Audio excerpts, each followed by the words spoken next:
Hello and welcome to another update video about Fantom. Fantom did reverse in my support area. So a lot of requests for Fantom because we also had quite an impulsive move to the upside yesterday. I don't have great visibility of what the lower level wave count could be. We can dive into that in a minute. But I'm extremely happy to see how the fibs again worked out here in this situation.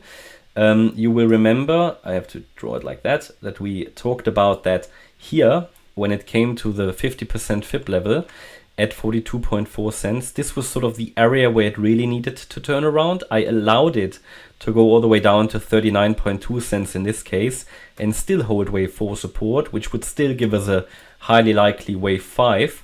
But it didn't even need to do that. It came down far enough. In what I believe was here a 3-wave move, A, B, C, and in the C wave we had 5 waves down. We even made that lower low in the 5th wave. All good, all smashing, yeah, and it didn't even break into the wave 1 price region, that wave 4, so it was all good. I remember, sorry, I still have a bit of a cold. Remember in the last video we talked about this bullish divergence which was forming here at the end of the 5th wave. And that should have given you the heads up for a possible turnaround, which we now see. We also exited our support area, and I think Fantom is now gearing up for further upside in a 5th wave. To complete the 5th wave now, obviously it's now moved already significantly.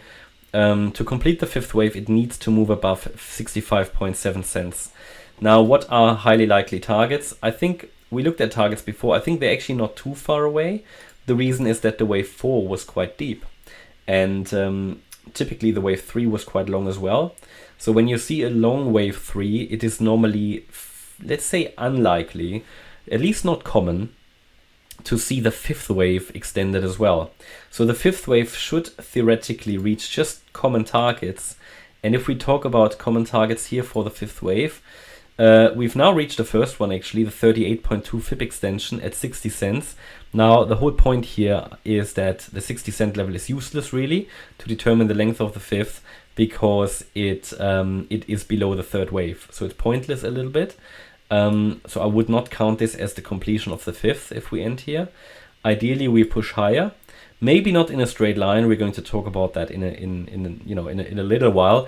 But ideally, it would reach 71.7 cents. Yeah, I'd like to see this.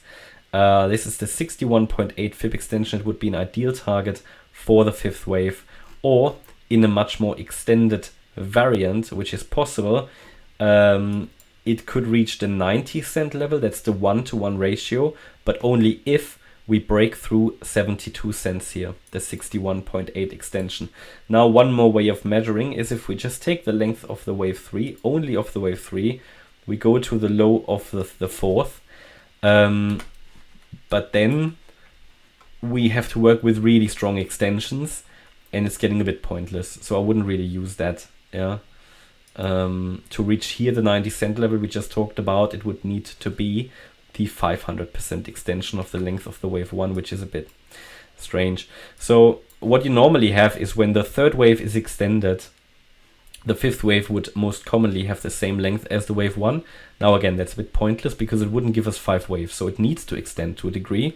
And for me, the most common or most likely target, first of all, would be to see how do we react to the 72 cent level. Yeah. This is sort of where we are. I mean, again, here at the moment, I cannot clearly tell you that we definitely are in the 5th wave, because this could still be here. We talked about that as a possible alternative wave count. A wave 2, yeah. But actually not, because we only had 3 waves up.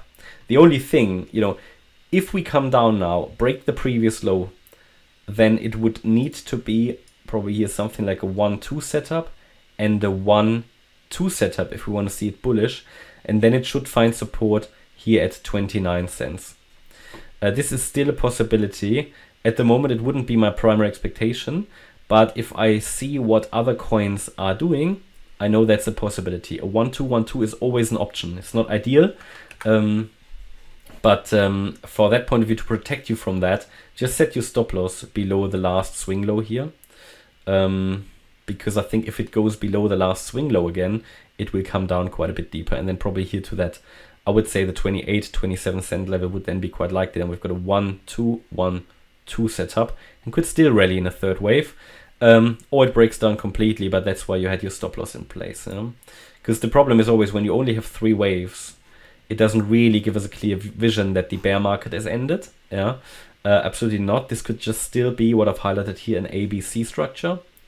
So what we really need is 5 waves up and 3 waves down after all to like Bitcoin really. So we need those here, 1, 2, 3, 4, 5 as a wave 1, and then we can say ABC. This will be the next long-term entry point in a wave 2 when we come down, and then we can, take off.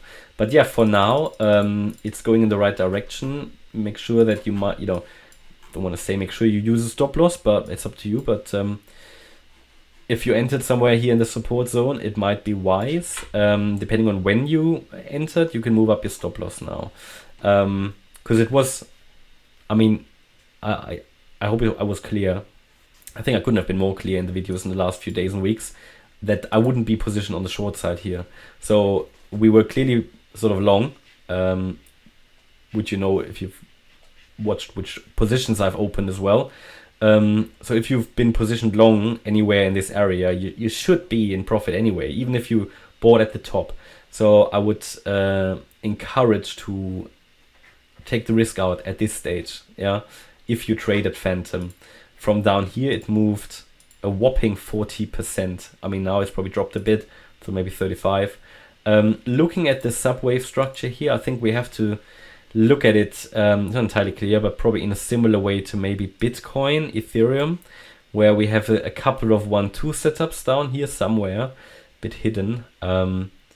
There is also not really the point to really count the micro level here.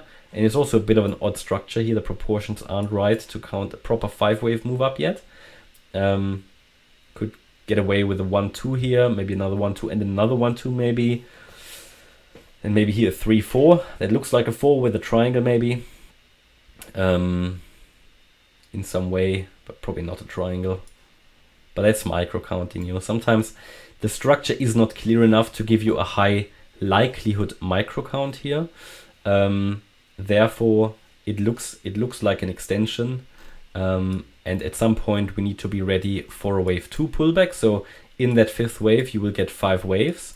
So even if we had now, and there's currently no confirmation for it, we'll probably get another extension if we look at Bitcoin to the upside without a strong retracement. But at some point you'll get something like that. You should get 5 waves up like this, okay?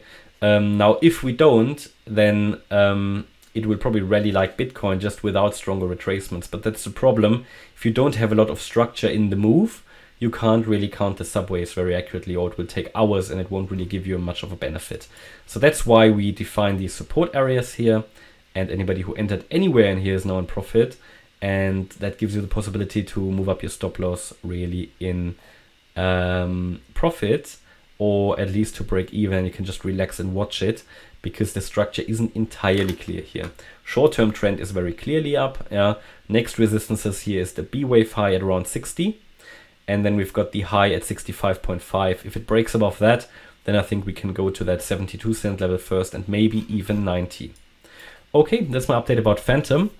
Hope you liked the update. If you did, please hit the like button, leave a comment and subscribe. And if you really like the content, then please check out the channel membership. Thanks a lot for watching. Bye-bye.